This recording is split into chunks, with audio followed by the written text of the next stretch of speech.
Afternoon, everyone.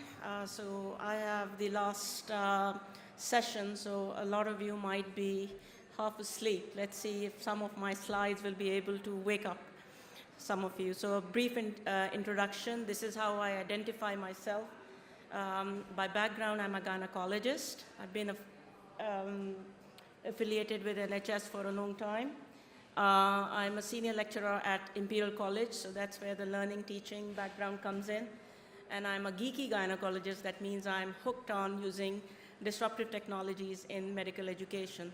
So that is not my sort code out there, 543726, but basically it shows that my age is 54. I've been affiliated with NHS for 37 years, and out of that, 26 years have been in Ops and Gynae. So moving quickly on after already disclosing my age. So my digital transformation started in 2007, and this was when my 11-year-old son, who's now, how old is he? He's 20 now. He taught me how to build a website. And the 14-year-old older than him introduced me to hot potatoes. So what is hot potatoes? I'm actually absolutely nil in, in the kitchen with cooking and all that. But hot potatoes is a software because I'm very much into technical stuff, the digital solutions.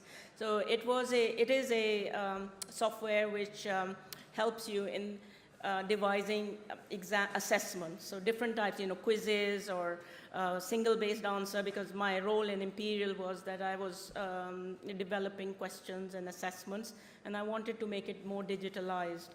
So this was my first introduction to one of the platforms. How many of you are familiar with Second Life?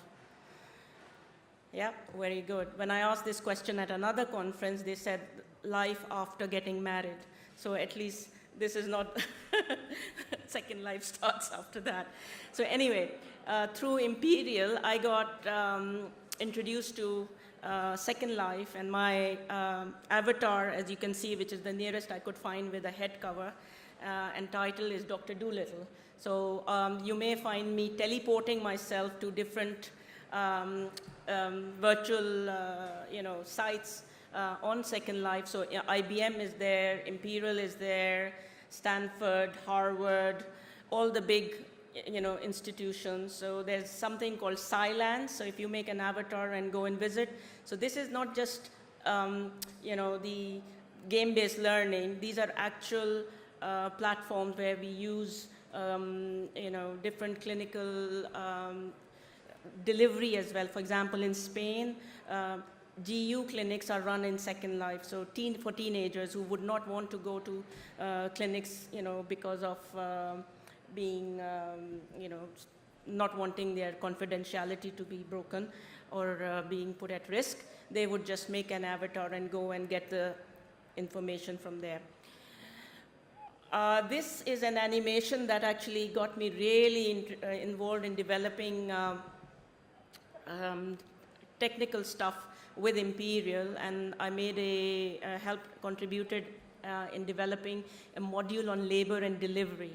So how I found these sites was that I used to surf a lot, not in that way, but basically going to various different, educational sites, so Harvard, Stanford, Yale, people who are organizations who've already had these solutions, and for Imperial, rather than, reinventing, we could use those resources with our collaborative branding. So these sites, funnily enough, you'd be surprised to know, are made by solicitors, so law firms. So when people want to sue the doctors in America, they go to these law firms who've got these animations, and they use them in their discussions and in their legal debates to show how things went wrong. Anyway, they were a great resource to me. So after reaching my clinical sort of, highest level of qualification I could get, an FRCOG, then at the age of 53, I thought, what next? And I thought that the best thing that I can do now is to engage with digital revolution, and I enrolled on this program, the Safety Quality Informatics Leadership at Harvard.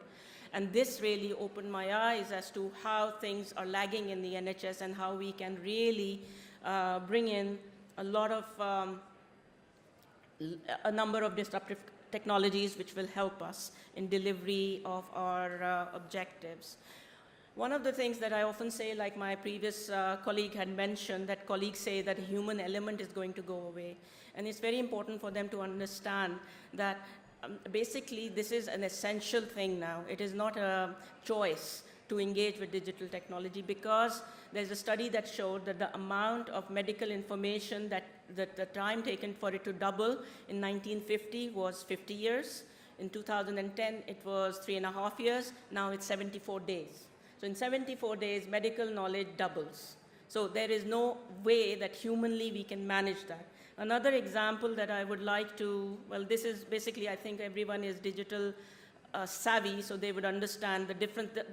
I use this slide to emphasize the difference between informatics, which is more about processes, and the applications, which is more about, some things like wearables and using HoloLens or your platforms such as the IBM platform, AI and VR, etc. Various different ways technology is being used, and in this slide you can see that it is not just devices, EMR, EHR, genomics, population health. So I think today people might have got a flavor of how it is being used. The challenges in the NHS are that we have a very averse mindset to innovation, especially things that people don't understand, and clinicians are the users and they need to engage with this most importantly. System reliability, as I had questioned the previous at the forum, that we don't have stable and predictable platforms right now. Your simple things like Wi-Fi just goes, the computer crashes. So all these very expensive and very technical, geeky things, will just fall in their faces.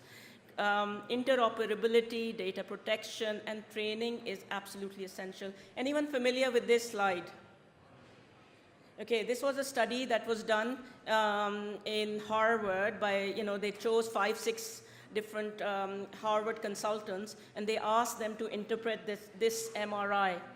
And people were talking about the fibrosis and the shadowing and this and that, and nobody picked up which actually the machine picked up. There is a gorilla there. There's an outline of a gorilla. So they didn't pick it up. So this is where your IBM database comes in, that you put in lots and lots of data, and there are algorithms, and anything which is outside that algorithm, it will pick up. So, these are my very last slides, which show the different applications. I've used all of them, except that, the Google Glass, which I'm waiting for to be brought in here so that I can trial that as well. Otherwise, I would be presenting with the Google Glass and just doing this, and it would be changing what is happening out there. Last slide, I promise, is this use of HoloLens. Like my friend had just shown in her presentation. So the story. Let me just switch off the volume. So this is a care home patient who is in a care home, and needs to be connected to the center, and they have HoloLens which will connect. There is an alert goes, oxygen saturation is low, and the person goes and visits and then connects to the center by, well, it's not showing here, but anyway, connects to the center, and there is a holographic image of the doctor next to the patient's bedside. So this is being done in Australia, and it's done in America, and I can just see its place in antenatal care. I can see its place in remote and tertiary centers. And it's just a matter of someone engaging with them and bringing it here. So I hope this kind of presents what my message is. Thank you so much.